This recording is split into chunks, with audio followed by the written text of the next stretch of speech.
Wounded mother bear carried her cub to a stranger for help. What he did next will melt your heart. Winter descended upon Silver Pine with silent determination, transforming the small town nestled at the foot of the Cascade Mountains into a crystalline sanctuary. The first snowfall had been gentle, feathery flakes that danced lazily from the clouds. But as December progressed, the weather turned harsh and unforgiving. Wind howled through the pines, bending their sturdy trunks and sending plumes of snow spiraling into the darkening sky. Far from the warm glow of town lights, in the depths of the forest where shadows stretched long and cold, a weakened mother brown bear trudged through knee-deep snow, her massive body, once powerful and commanding, now moved with labored determination. Between her jaws, she carried a tiny bundle, her newborn cub, its fur still damp and eyes tightly shut against the world. With each step, the mother bear left behind a trail of blood-tinged prints, evidence of some unseen injury that threatened both their lives. She had been traveling for days, driven by instinct and desperation. Perhaps she had encountered a trap set by poachers or been forced from her territory by stronger bears or human encroachment. Whatever the cause, both mother and child were badly wounded, their chances diminishing with each passing hour of the snowstorm. No one saw their desperate journey. No one knew of their plight, except for one man who had learned to hear the voice of the forest with his heart. Walter Dean stood on the porch of his cabin, squinting into the gathering darkness as snowflakes caught in his silver beard. At 68, his tall frame had begun to stoop slightly, but his eyes remained sharp, missing nothing in the woods he'd called home for the past 15 years. Beside him, Ridge, an aging golden retriever with a graying muzzle, raised his head suddenly, ears perked forward. "What is it, old friend?" Walter murmured, placing a weathered hand on the dog's head. Ridge whined softly, his gaze fixed on the tree lean. Walter followed the dog's stare and frowned. There, barely visible through the falling snow, were unusual tracks approaching from the forest, large, distinctive paw prints of a bear. But something wasn't right. Beside the larger prints were smaller ones. In between them, a continuous drag mark disturbed the pristine snow. "Stay here," Walter said. But Ridge had already descended the porch steps, nose low to the ground, as he followed the mysterious trail. The dog moved with purpose, recalling his training from years ago when he had served on the county's search and rescue team, before Walter had adopted him in retirement. Walter hurried back inside, grabbed his heavy coat, a flashlight, and the emergency medical kit he kept stocked out of habit. By the time he returned to the porch, Ridge had disappeared into the tree lean. Walter called out once, his voice swallowed by the wind, then followed the tracks himself, his boots crunching through the frozen crust of snow. He hadn't gone far when Ridge's bark echoed through the trees, not an alarm, but a summons. Walter quickened his pace, his breath forming clouds in the frigid air. When he rounded a large pine, he found Ridge standing protectively beside a massive brown bear collapsed in the snow. Walter froze, his heart hammering against his ribs. The bear, a female, lay on her side, her breathing shallow and labored. Blood matted the fur along her flank, and one of her front paws was twisted at an unnatural angle. But what truly stopped Walter's breath was the tiny cub nestled against her chest, barely visible in the beam of his flashlight. As Walter approached cautiously, the mother bear raised her head. Their eyes met, and in that moment, something passed between them. A silent understanding that transcended the natural boundaries between their species. She didn't growl or show her teeth. Instead, she carefully nudged her cub toward Ridge with her muzzle, a gesture so deliberate it couldn't be misinterpreted. "Save my child," her eyes seemed to say. Ridge, defying every natural instinct, moved closer to the bear cub and gently nuzzled it. The mother bear watched, then lowered her head to the snow, her strength fading. "My God," Walter whispered. He knew he should call the wildlife authorities, but the nearest ranger station was 30 miles away, and in this weather, help wouldn't arrive until morning, too late for the cub. Perhaps too late for the mother as well. Making a decision that defied logic but followed his heart, Walter carefully approached. "Easy now," he murmured, speaking as much to Ridge as to the bear. "I'm going to help." The mother bear, whom Walter would later name Bruna, made no move to stop him as he gently lifted the cub. It was a male, no more than a few weeks old, weighing little more than a small sack of flour.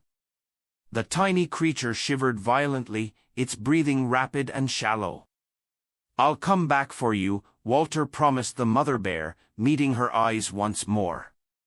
To his astonishment, Ridge didn't follow him but remained beside the injured bear, lying down in the snow next to her massive form, a breathtaking image of wilderness and domestication coexisting in mutual need. Walter hurried back to his cabin, cradling the cub inside his coat. Once inside, he worked quickly, stoking the fire in the old stone fireplace until it roared with life. He wrapped the cub in a soft blanket and placed it on a cushion near the hearth. Then, filling a small dropper with warm milk and honey, he coaxed the tiny creature to drink. "That's it," he encouraged as the cub suckled weakly. "Fight, little one." Outside, the storm intensified, howling around the cabin's sturdy walls. Walter paced anxiously, glancing repeatedly at the door. Ridge hadn't returned, and Walter worried for both his dog and the mother bear left vulnerable in the growing blizzard. Unable to wait any longer, Walter bundled up again and ventured back out, carrying a makeshift stretcher fashioned from an old door. The wind nearly knocked him off his feet as he followed his earlier tracks, now almost completely filled with fresh snow. He found Ridge and Bruna exactly where he'd left them, the dog pressed against the bear's side, sharing what warmth he could. Incredibly, Bruna was still conscious, her dark eyes following Walter's movements. As he approached, he noticed something he'd missed before, a partially burned tag attached to her ear, the kind used by wildlife rehabilitation centers to track rescued animals. "You're not entirely wild, are you?" Walter murmured. Getting an injured bear weighing several hundred pounds back to his cabin seemed impossible. But to Walter's surprise, Bruna cooperated, perhaps too weak to resist or perhaps understanding his intent. She allowed him to position the makeshift stretcher beside her. With gentle coaxing and Ridge's unwavering presence, Walter managed to roll her onto the door. Then, using ropes and sheer determination, he began the arduous task of pulling her through the snow toward his cabin. The journey took over an hour, with Walter stopping frequently to catch his breath, his aging back screaming in protest. By the time they reached the cabin, sweat froze on his brow despite the bitter cold. Ridge trotted alongside Bruna, occasionally licking her face as if encouraging her to hold on. Inside, the cub had fallen into an exhausted sleep by the fire. Walter maneuvered Bruna onto a pile of blankets on the floor nearby, close enough for her to see and smell her offspring, but with enough distance to give Walter room to work. He cleaned her wounds as best he could, finding evidence of what looked like snare injuries on her legs and a deep gash along her side. Her broken paw would need professional attention, but for now Walter fashioned a crude splint using pieces of kindling and strips of cloth. Throughout his ministrations, Bruna remained remarkably docile. Once, when pain caused her to growl softly, Ridge moved closer and rested his head on her uninjured paw. The gesture seemed to calm her, and she allowed Walter to continue. As midnight approached, Walter sat back on his heels, exhausted but satisfied that he'd done all he could for the moment. The scene before him was surreal, a mother bear and her cub taking shelter in his cabin, with his dog standing guard over them both. Walter took a photo with his old film camera, knowing no one would believe this story without evidence. On closer examination of the tag on Bruna's ear, Walter could make out partial lettering OREWLDSNC. Oregon Wildlife Sanctuary, he guessed, recalling news from several months back about a devastating fire that had destroyed a rehabilitation center across the state line. Had Bruna been one of their rescues? Had she escaped during the chaos, pregnant and frightened? Walter pulled out his emergency radio, the one connection he maintained with the outside world, and tried to reach the county veterinarian, but the storm had knocked out transmission. They were on their own, at least until morning. Settling into his armchair with a wool blanket, Walter watched over his unusual guests. Ridge had positioned himself between the bears, his body curled protectively around the cub while still maintaining contact with Bruna. The old dog's instincts as a search and rescue animal had never faded. He had simply found a new soul to protect. "You're something else, Ridge," Walter murmured, his voice thick with emotion as he drifted off to sleep. Walter's thoughts turned to Margaret, his wife of 40 years, who had passed 3 winters ago. What would she have thought of their current situation? He smiled, knowing she would have been right beside him, tending to the bears with the same fierce compassion she had shown to every living creature that crossed their path. For the first time in months, Walter fell asleep without feeling the emptiness of the cabin pressing down on him. Dawn broke clear and cold, the storm having exhausted itself sometime in the night. Walter awoke to find Ridge standing at the door, his tail wagging urgently. Outside, the sound of an approaching snowmobile cut through the morning stillness. Lana Brooks killed the engine of her vehicle and removed her helmet, shaking out her dark hair. At 27, she was the youngest veterinarian in Silver Pine, having taken over the practice from her father 2 years earlier. She specialized in large animals and occasionally assisted the wildlife authorities with injured creatures. "Walter," she called, trudging through the snow toward the cabin. "I got a signal from one of Ridge's old tracking devices. Is everything okay?"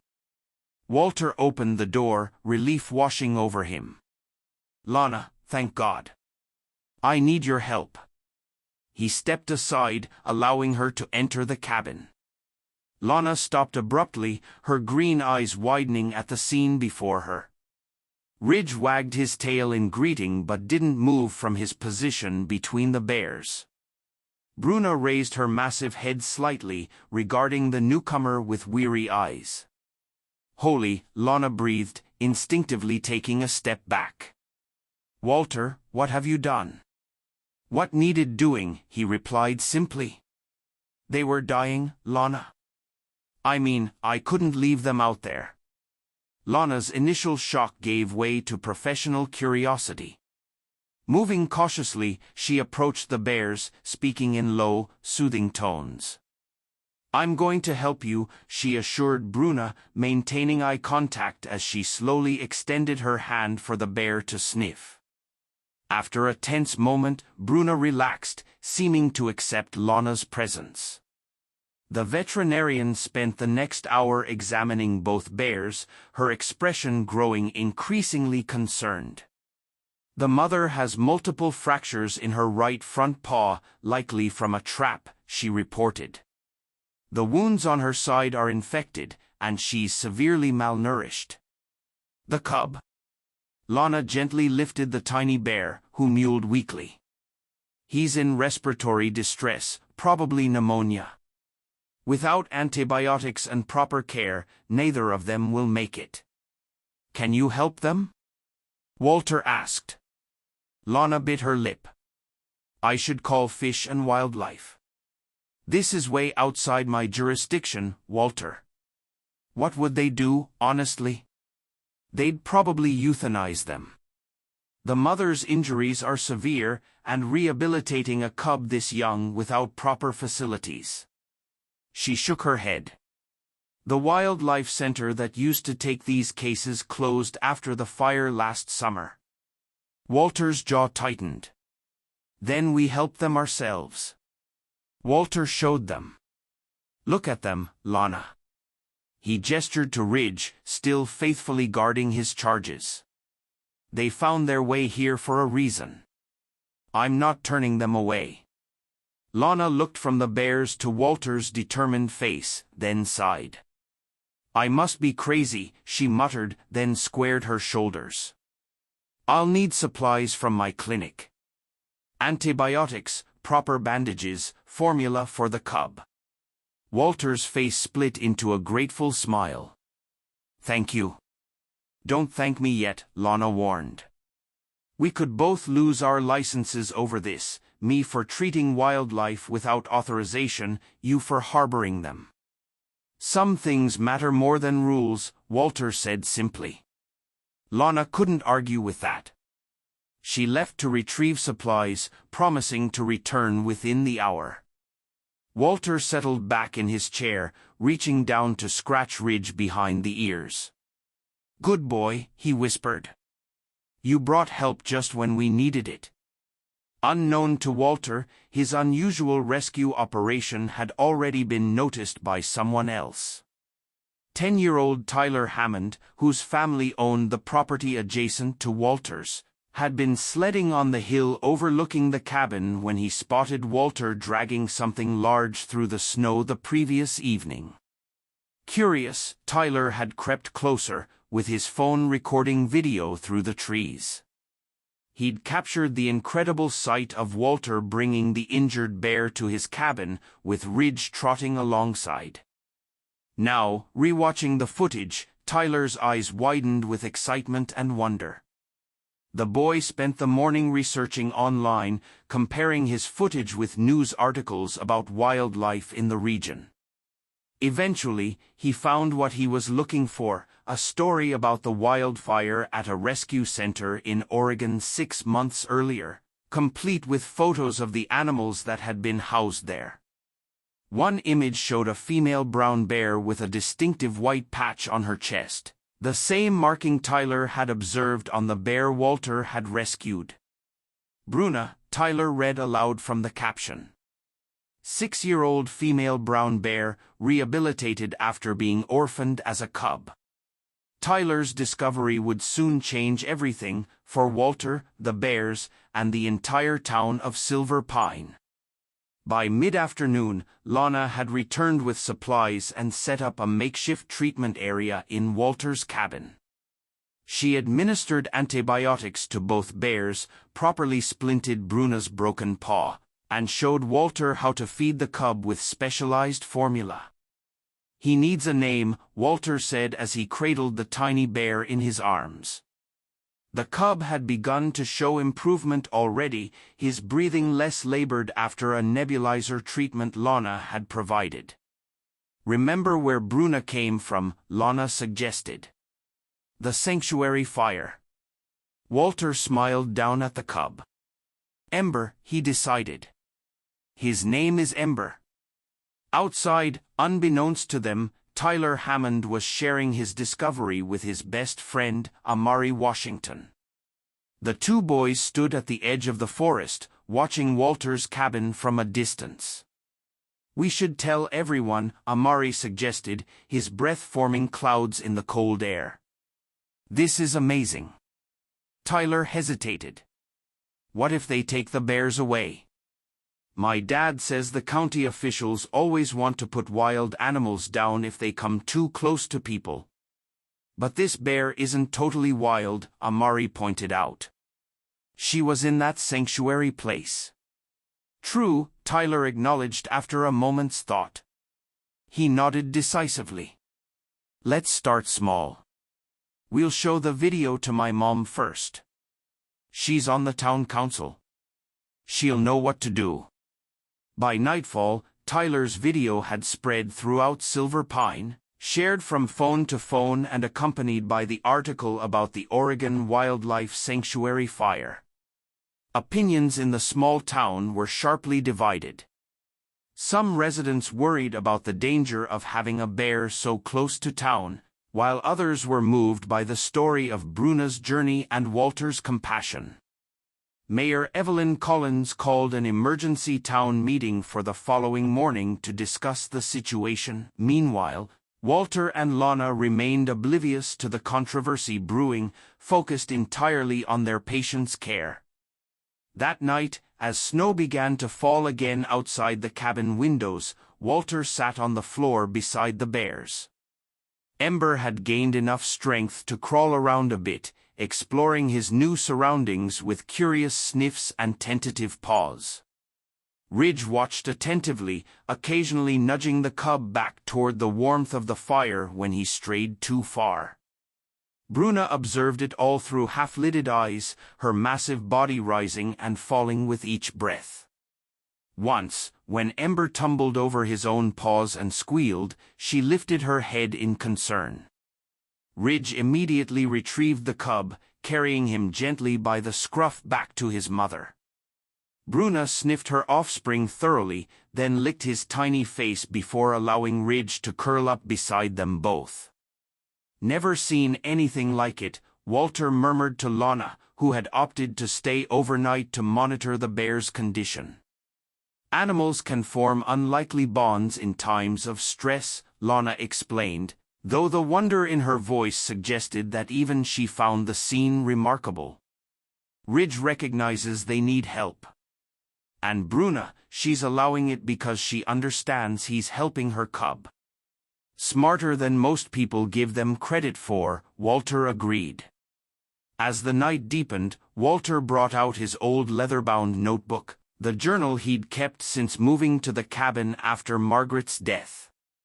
In it, he recorded observations about the forest, sketches of birds and animals he encountered, and occasional reflections on his solitary life. Now, by the light of a kerosene lamp, he wrote, "Tonight, my home shelters 4 souls instead of 2. I wonder what Margaret would say if she could see us. An old man, an older dog, and 2 bears from the deep woods, all sharing warmth and purpose. I've lived alongside the forest for 15 years, but never truly felt part of it until now." Morning brought a knock at Walter's door, firm, official, and unwelcome. Lana exchanged a worried glance with Walter before he went to answer it. On the porch stood Mayor Collins, accompanied by Sheriff Dale Patterson and Tyler Hammond's mother, Councilwoman Jennifer Hammond. "Walter," the mayor began, her tone carefully neutral. "We need to talk about your guests." Walter stood his ground in the doorway, blocking their view into the cabin. "How did you find out?" Jennifer Hammond stepped forward, placing a hand on Tyler's shoulder. "My son recorded you yesterday. The video's all over town. May we come in?" Sheriff Patterson asked, though his tone made it clear it wasn't really a request. Walter hesitated, then stepped aside. The 3 visitors entered, followed by Tyler, who had been waiting nervously behind them. The boy's eyes widened at the sight of Bruna and Ember, now both awake and watching the newcomers warily. Ridge positioned himself between the bears and the strangers, his posture alert but not aggressive. "My God," Jennifer breathed. Mayor Collins recovered first. "Walter, you know this is completely against county regulations. Wild animals, especially predators." "She's not entirely wild," Tyler interrupted, earning a sharp look from his mother. The boy flushed but continued. "She was a rescue bear from the Oregon Wildlife Sanctuary. I found the article online. See the tag on her ear."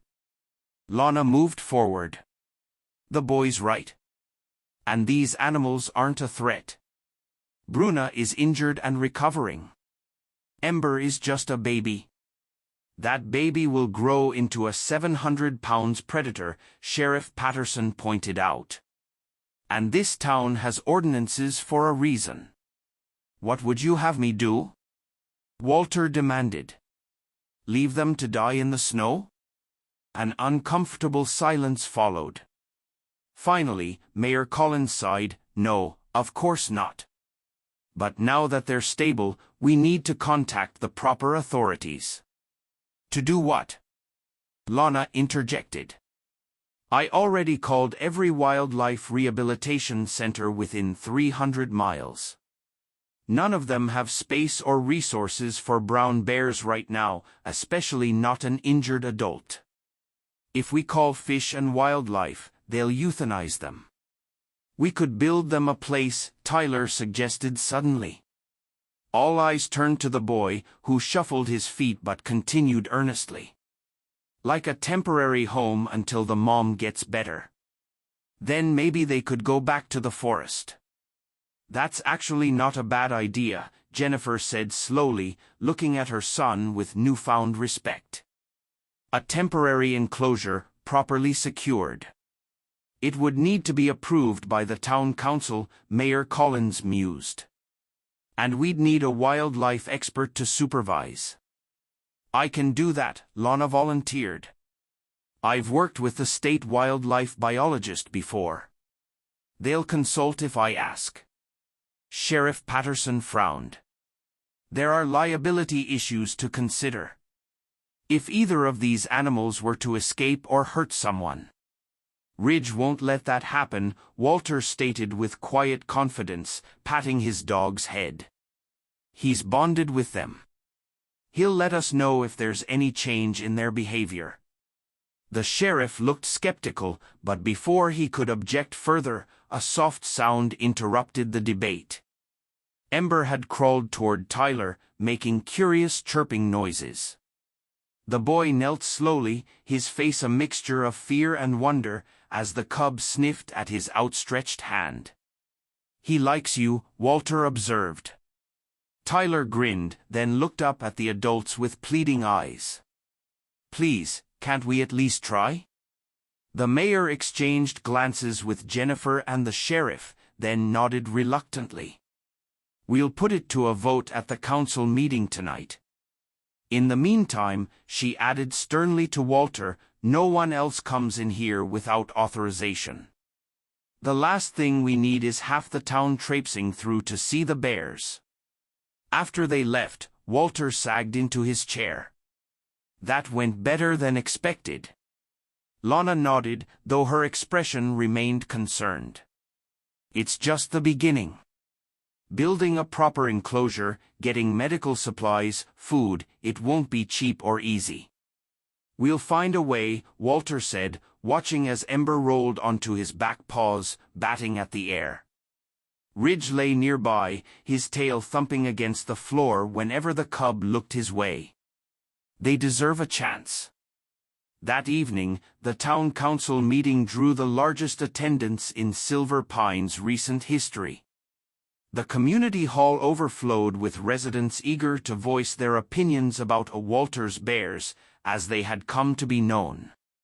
Tyler and Amari arrived early, setting up a display of Tyler's research about Bruna and the sanctuary fire. The debate was heated, with valid concerns raised about safety, cost, and precedent.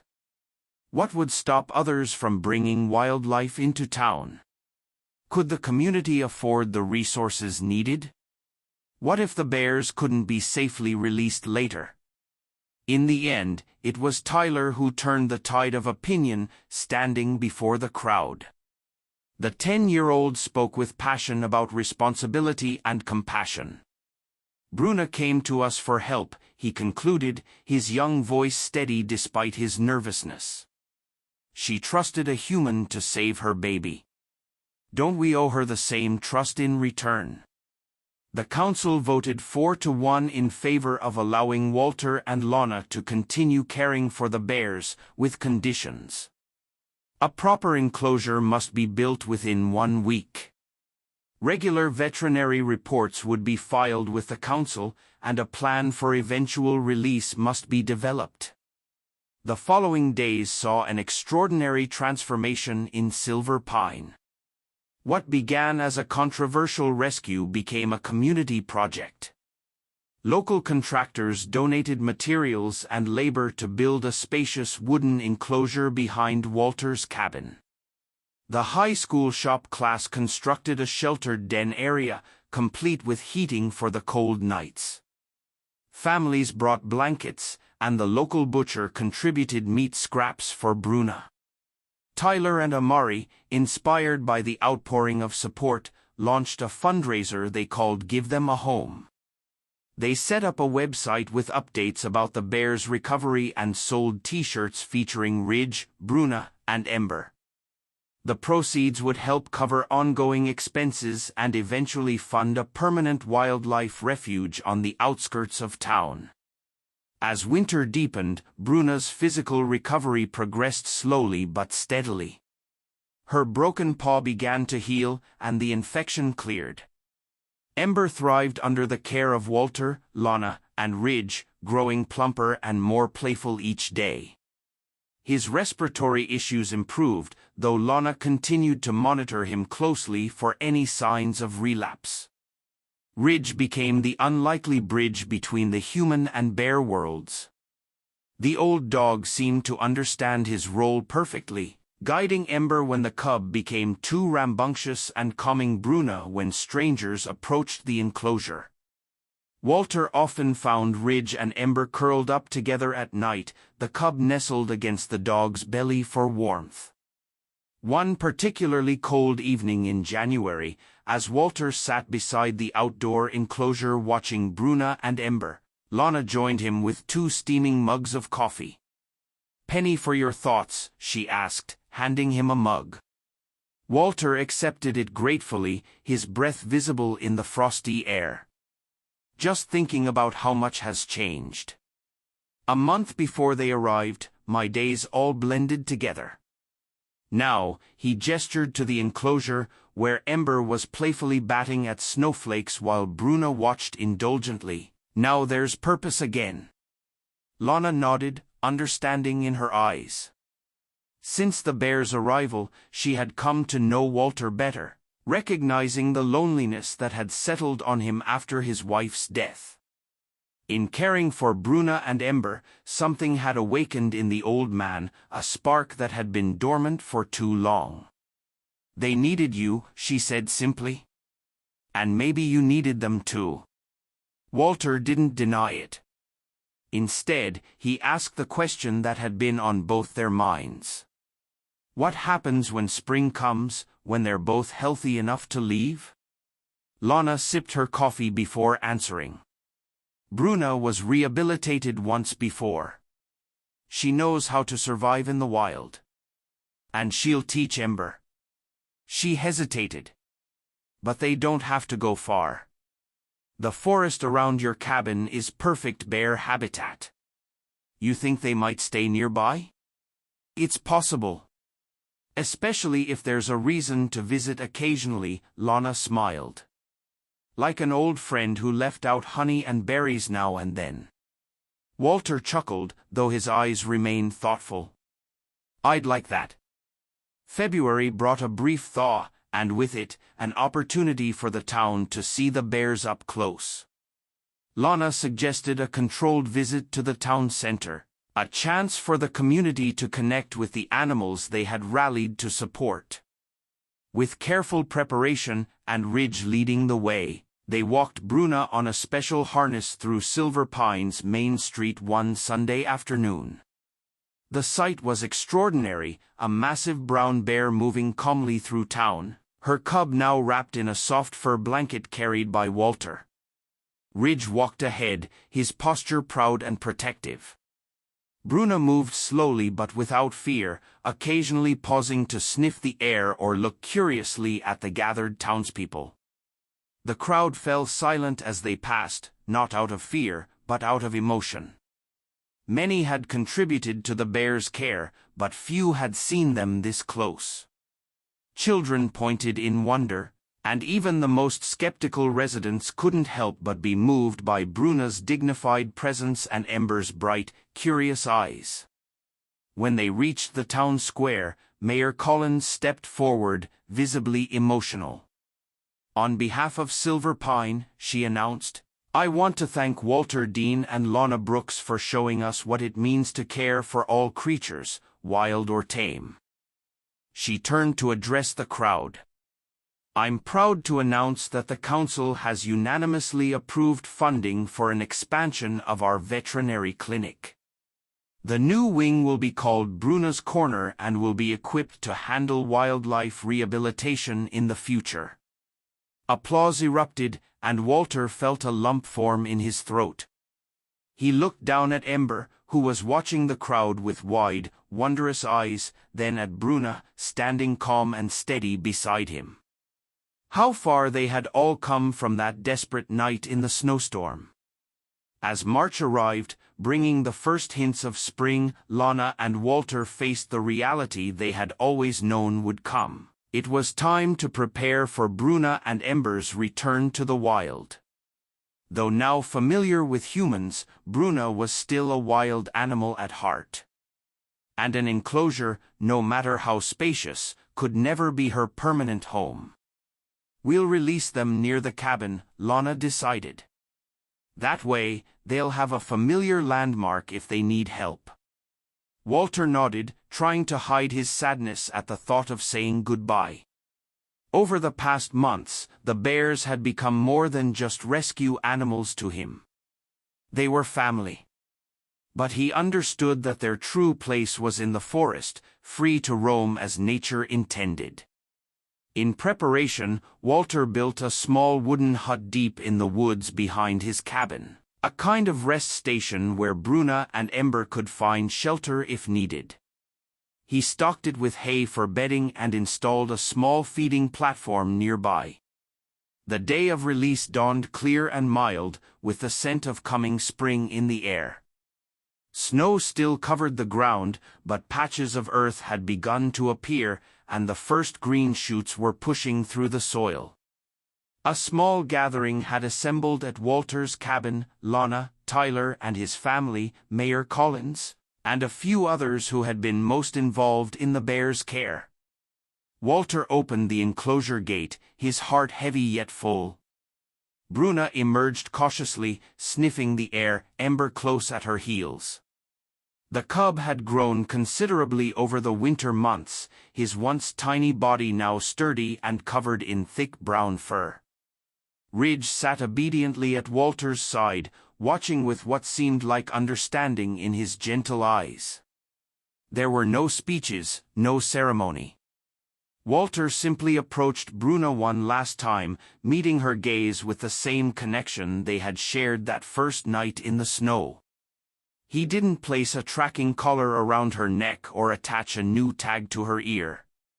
Instead, he simply whispered, "If you ever need, this place is always open."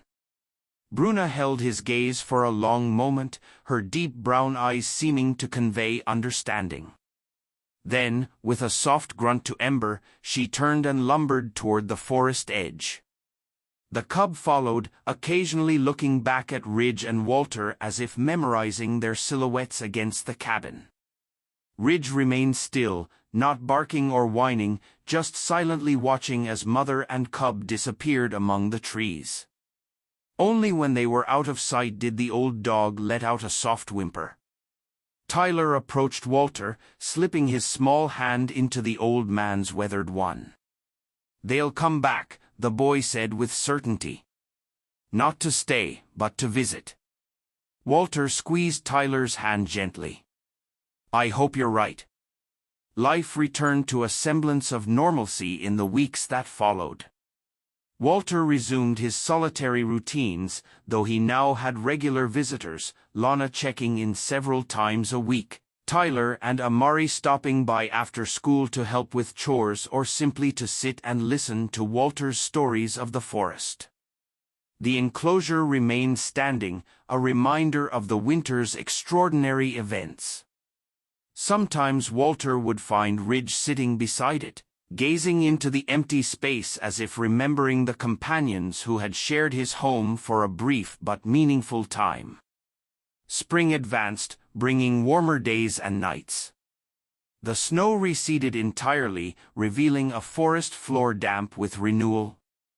Birds returned from their winter migrations, filling the air with song. Life continued its ancient cycle of rebirth and growth. One morning in early April, Walter stepped onto his porch with a cup of coffee, breathing in the fresh scent of pine and warming earth. Something caught his eye, an object on the small wooden table where he sometimes sat to watch the sunset. Approaching curiously, he found a stone about the size of his palm, placed carefully in the center of the table. Walter picked it up, turning it over in his hands. On one side were 3 symbols, carved with remarkable precision, 1 large bear paw, 1 small bear paw, and a dog paw arranged in a triangle. On the back, a message had been etched in a child's careful hand: "Not all shelters need a roof. Sometimes all it takes is someone waiting for you to come home." Tyler. Walter stood speechless, emotions washing over him like waves. He brought the stone inside and placed it carefully beside the photograph of Margaret on the mantelpiece. Outside, Ridge lay in front of the fireplace, eyes half closed in contentment. Ember was no longer there, but sometimes Ridge still let out soft whimpers in his sleep, as if guarding some small soul still nestled in his chest. That evening, Walter opened his notebook and wrote, "I thought my role in this life was over, but it turns out some souls arrive just to remind us we are still needed. Some things, when they leave behind a light that lasts longer than their stay." He closed the book and glanced toward the forest, where the setting sun painted the trees in gold and amber. Somewhere out there, Bruna and Ember were making their way in the wild world, perhaps teaching each other, perhaps remembering the cabin at the forest's edge where they had found sanctuary in their darkest hour. Walter didn't expect to see them again, though he kept the feeding platform stocked just in case. But that wasn't what mattered. What mattered was that for one winter, the barriers between wild and tame, between human and animal, between giving and receiving, had dissolved, revealing the simple truth that all living things share: the need for connection, for compassion, for home. As darkness fell over Silver Pine, Walter Dean sat on his porch with Ridge at his feet, listening to the voice of the forest with his heart, a heart that, after years of solitude, had remembered how to beat in rhythm with the world around him.